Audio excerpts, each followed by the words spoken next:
concrete blast walls, metal shipping containers, and dusty tents. It was a place where the air smelled of jet fuel and sun-baked earth, and where every soldier, from the lowest private to the highest-ranking officer, lived by a single, unbreakable code: loyalty. Lieutenant Marcus Cole had served at Phoenix for 11 months. He was a logistics officer, a quiet man with steady hands and a sharper mind, responsible for ensuring ammunition, food, and water reached the frontline platoons. He was respected, not because he demanded it, but because he worked the loading docks alongside his soldiers at 3 a.m. without complaint. Then there was Major Diane Cross. She had arrived from the Pentagon 3 weeks ago, a political animal in combat boots. Her uniform was always immaculate, her boots polished to a mirror shine, as if she expected a parade at any moment. She was there to streamline efficiency, which was Washington speak for replacing experienced local commanders with her own data-driven spreadsheets. From day one, she clashed with the base's existing culture.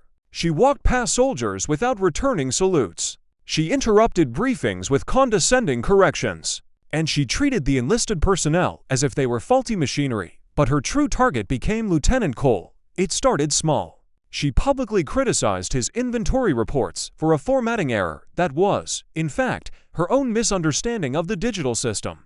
Then, she reassigned 2 of his best sergeants to latrine duty as punishment for a joke they told in the mess hall, a joke she had overheard and personally found distasteful. Cole kept his mouth shut. He had learned long ago that in the military, a good officer absorbs the heat to protect his people. He would take the hit. The breaking point arrived on a Thursday afternoon. The temperature was 118 degrees Fahrenheit, and the air shimmered over the tarmac. Cole was supervising the offloading of a critical supply convoy, antibiotics for a nearby village hit by a cholera outbreak, and night vision goggles for the recon teams going out after dark. Major Cross appeared, flanked by 2 junior officers who served as her note-takers and agreement nodders. The entire supply yard was full. Drivers, loaders, mechanics, and a dozen other soldiers were all present. Major Cross did not ask for a private word. She stopped in the middle of the loading zone, pointed a finger at Cole, and began. Her voice was loud, sharp, and designed to carry. "Lieutenant Cole, this is the 3rd time this month your unit has failed to meet basic operational tempo," she announced to the crowd. "Your records show a 14% discrepancy in fuel allocation. 14%. That is not incompetence. That is negligence. I have reason to believe you are either incapable of managing a supply depot, or you are deliberately obstructing my directives." A hush fell over the yard. Soldiers froze mid-step. Cargo straps dangled from idle hands. Cole felt the blood drain from his face. Deliberately obstructing a superior officer was a court-martial offense, a career-ender. He opened his mouth to defend himself, but she steamrolled over him. "Do not interrupt me, Lieutenant," she snapped. "I have seen your type before. You hide behind your men's labor while you sit in an air-conditioned office pretending to work. You are a liability to this base. Effective immediately, you are relieved of your command of the logistics platoon. You will report to the burn pit detail at 05:00 tomorrow. And if I hear one more excuse from your lips, I will personally see to it that you leave Phoenix in handcuffs." The silence was deafening. Cole saw his soldiers' faces, shock, then anger, then a deep, simmering shame. They were not angry at him. They were angry for him. But no one spoke. No one could. Major Cross had the rank, and in that moment, she had the floor. She turned on her heel, motioned for her note-takers to follow, and began walking back toward the headquarters building. That is when the 3 generals stepped in. They had not been scheduled to visit Phoenix. Their Black Hawk helicopters had landed on the North Pad only 10 minutes earlier. A last-minute change of plans due to a dust storm, closing the airfield to 100 miles south. Major General Samuel Ortiz, Lieutenant General Harold Vance, and Brigadier General Elena Marks were not merely high-ranking officers. They were legends. Ortiz had led the Battle of Fallujah's second surge. Vance was the architect of the drone warfare program. Marks was the first woman to command a Ranger battalion. They were 3 different branches, 3 different temperaments. But they shared one thing: an absolute disgust for public humiliation of subordinates. They had been walking from the helipad to the command center, bypassing the main route to avoid the usual ceremonial reception. That detour took them directly past the supply yard. They arrived just as Major Cross delivered her final, venomous line about handcuffs. General Marks stopped first. She was short, with gray-streaked hair pulled into a severe bun, and eyes that had seen mortar attacks and ambushes without blinking. She looked at the scene, one officer standing alone, red-faced and humiliated, surrounded by a circle of motionless soldiers, and a major walking away with a smirk of victory. General Vance, tall and gaunt with the posture of a career infantryman, leaned toward General Ortiz. Sam, tell me, I am not seeing what I think I am seeing. You are seeing it, Ortiz replied, his voice low and gravelly. He did not raise his voice. He did not need to. He simply stepped forward, and the space around him changed. Soldiers who had been staring at Cole suddenly snapped to attention. The mechanics dropped their wrenches and stood straighter than flagpoles. The air itself seemed to tighten. Major Cross, General Ortiz called out. His voice was calm, but it cut through the heat like a cold blade. Major Cross stopped. She turned slowly. When she saw the 3 sets of stars on the collars of the men and woman approaching her, her face went white. She saluted so quickly, she nearly dislocated her shoulder. General, sir, I was not informed of your arrival. Welcome to I at ease, Major, General Vance interrupted, stepping past her without returning the salute. He walked directly to Lieutenant Cole. He looked the younger man up and down, noting the sweat stains on his uniform, the calluses on his hands, and the quiet dignity in the way he held his shoulders back despite the public dressing down. Lieutenant, Vance said, what is your name? Lieutenant Marcus Cole, sir. Logistics platoon. What just happened here, Lieutenant? In your own words. No rank, no fear. Just the truth. Cole swallowed. He could see Major Cross glaring at him from 20 feet away, her eyes shooting silent warnings like darts. But he also saw the 3 generals waiting patiently, their faces neutral, but their presence a shield. He told the truth. He spoke about the fuel discrepancy, how it was actually a clerical error in the higher headquarters database that he had flagged 3 times. He spoke about his reassigned sergeants. He spoke about the convoy he was currently unloading, and how he had personally slept only for hours in the past 2 nights to ensure the antibiotics reached the village before the outbreak turned into an epidemic. When he finished, General Marks asked one question. Do you have documentation of those 3 flags you sent up about the database error? Yes, ma'am. Sent to Major Cross's office on the 5th, the 12th, and the 19th. Marks turned to Major Cross. Major, do you have those emails in your possession? Major Cross's mouth opened, then closed. She looked like a woman who had just realized she was standing on a trapdoor. I may have overlooked them. There has been a high volume of correspondence to know. General Ortiz cut her off. No, you do not get to hide behind volume. You publicly executed a lieutenant in front of an entire company based on your own failure to read your inbox. That is not leadership. That is a tantrum with rank pins. He turned to the gathered soldiers. Everyone, back to work. Now, the convoy is not going to unload itself, and there is a village waiting for those supplies. Move. The spell broke. Soldiers scrambled back to duty, but they moved with a new energy, a silent pride. They had witnessed something impossible, a bully getting caught red-handed by the highest authority possible. Major Cross tried to salvage the moment. She stepped forward, forcing a smile. Generals, if I may explain my methodology. I am implementing a new efficiency matrix, Major Cross, General Vance said, his voice dropping to a near whisper that somehow carried farther than a shout. You are not explaining anything. You are done explaining. Lieutenant Cole, you are reinstated to full command of the logistics platoon, effective immediately. And I am adding a temporary duty assignment for you, effective now. You will escort these 3 generals on an inspection of the entire base.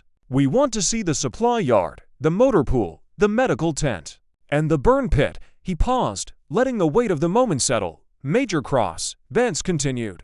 You will return to your office and remain there. You will not speak to any personnel outside your immediate staff. You will not issue any orders. You will sit in that air-conditioned room you love so much and wait.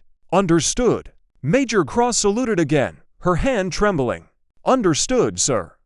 She walked away, but this time there was no smirk. There was only the sound of her boots on the gravel, each step smaller than the last, as the desert sun seemed to press down on her like a physical weight. She disappeared into the headquarters building, and the door swung shut with a soft click that sounded, to every soldier watching, like a cell door locking. General Ortiz clapped Lieutenant Cole on the shoulder.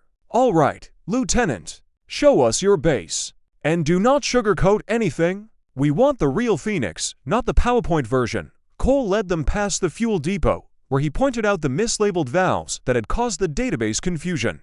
He showed them the living quarters where soldiers slept 6 to a tent designed for 4. He took them to the mess hall, where the ice cream machine had been broken for 8 months and the milk often turned sour by lunchtime. He did not complain. He simply reported facts, the same way he would have briefed his own platoon. The generals listened without interrupting, their faces growing grimmer with each stop. By the time they reached the medical tent, Colonel Sarah Webb, the base commander, had caught up with them. She was a sensible, no-nonsense woman who had been blindsided by Major Cross's aggressive style. She stood at attention, expecting to be chewed out for allowing the public humiliation to happen on her watch. Instead, General Marks looked at her and said, "Colonel, you have a good lieutenant here. Do not let Washington paper pushers destroy him." "I will not, ma'am. I should have intervened sooner. I take full responsibility." "Noted," Ortiz said. "But responsibility starts now. We will deal with Major Cross. You focus on your soldiers." The inspection continued for another 2 hours. The generals saw the broken air conditioners in the barracks, the shortage of body armor plates, and the heroic work of the medical staff treating local children for dehydration. They met the cooks who served dinner at midnight to soldiers returning from patrol. They met the mechanics who rebuilt transmissions with salvaged parts because new ones were 3 months delayed. As the sun began to set, painting the desert in shades of orange and purple, General Vance pulled Lieutenant Cole aside. "Son, you handled yourself well today. Most officers would have cracked under that pressure." Cole shook his head. "With respect, sir, I have 3 sergeants who are about to be punished for telling a joke. I am more worried about them than about my own pride." Vance smiled. It was a rare expression on his weathered face. "We know, that is why you are still in command. Now, go get some sleep. Tomorrow will be a long day." Cole saluted and walked back toward his supply yard. The night shift was already working, headlamps bobbing in the darkness like fireflies. His soldiers saw him coming, and one by one, they stopped what they were doing. They did not cheer. They did not clap. They simply stood a little taller, and a young private named Davis handed him a cup of lukewarm coffee. "Welcome back, sir," Davis said. Cole took the coffee. It was bitter and weak. It was the best thing he had ever tasted. The sun rose over forward operating base Phoenix like a slow-motion explosion, turning the blast walls from gray to gold. Lieutenant Marcus Cole had managed for hours of sleep on a cot in his shipping container office, his boots still on, his mind still racing. The events of the previous afternoon felt like a fever dream. He half expected to wake up and find Major Cross standing over him with another punishment detail. But when he walked outside, the base felt different. The air was still hot, the dust still thick, but the soldiers moved with a spring in their step that had been missing for weeks. In the headquarters building, however, the atmosphere was glacial. Major Cross had spent the night in her office, alone, staring at her computer screen. She had tried to call her mentor at the Pentagon, a 3-star general who had promised her a fast track to command. The call went to voicemail. She had tried to draft an email explaining her side of the story, but every sentence sounded like an excuse even to her own ears. By 6 a.m., she had written nothing but a single line on a notepad. "What have I done?" The 3 generals had not slept at all. They had convened in Colonel Webb's conference room, a cramped space with a flickering fluorescent light and a whiteboard covered in old operational maps. They had summoned the base's legal officer, a meticulous major named Patel, who looked like he had been born in military regulation. Together, they reviewed every piece of paperwork related to Major Cross's conduct, her personnel file, her previous performance reviews, the emails she had ignored, and the sworn statements from half a dozen soldiers who had witnessed her outbursts. Brigadier General Marks broke the silence first. "This is not an isolated incident. Look at her record from her last posting in Germany. 3 complaints about verbal abuse. All of them dismissed because she was friends with the base commander." General Ortiz pushed back from the table. "Friendship does not excuse behavior. We are not the Pentagon. We are here, in the dirt, with real people carrying real weapons. A toxic officer gets people killed, not because they are bad at their jobs, but because good soldiers start hiding problems instead of solving them." Lieutenant General Vance, the senior officer present, made the decision. "We are not just sealing this base for an investigation. We are sealing it for a reckoning." Effective 0800 hours. No one enters or leaves Phoenix without direct approval from me. Not supply convoys, not medevac flights unless critical, not even the base commander's laundry service. We freeze everything until we have answers. Colonel Webb hesitated. Sir, that will disrupt operations. We have patrols scheduled. Patrols go out as planned. Vance interrupted. But no outside communication. No phone calls, no emails, no runners to neighboring bases. Major Cross does not get to warn anyone or spin this story before we finish. This base is a closed circuit until I say otherwise. At 7:30 a.m., the announcement came over the base intercom. A calm, female voice read the order, "Attention all personnel. As of 0800 hours, forward operating base Phoenix is under temporary communication lockdown. All external calls, messages, and personnel movements are suspended until further notice. This is not a drill. Report to your unit areas for accountability." The reaction was immediate. Soldiers looked at each other with wide eyes. Communication lockdowns only happen during active attacks or intelligence breaches. Speculation ran wild. Was there a spy in the base? Had the enemy intercepted their radio frequencies? But the older sergeants, the ones who had been there for years, shook their heads. They remembered the look on Major Cross's face when she walked away from the supply yard. They knew this was not about the enemy. This was about accountability. Major Cross heard the announcement from her office. She stood up so fast her chair tipped over. She rushed to the window and saw the main gate closing, heavy metal barrier swinging shut, and military police taking positions with rifles slung across their chests. Her phone buzzed a text from a friend in the operations center asking what was happening. She tried to type a reply, but the message failed to send. The lockdown was real. At 8:15 a.m., a knock came at her door. It was not the gentle knock of a subordinate seeking guidance. It was 3 sharp, hard raps, followed by the door swinging open without waiting for an answer. General Mark stood in the doorway, flanked by 2 military police sergeants. "Major Cross, you will accompany us to the conference room. You are not under arrest yet, but you will answer questions. All of them, honestly." Major Cross straightened her uniform, a reflex born from years of training. "General, I request to contact my legal counsel." "Denied," Mark said without hesitation. "You are on a forward operating base in a combat zone.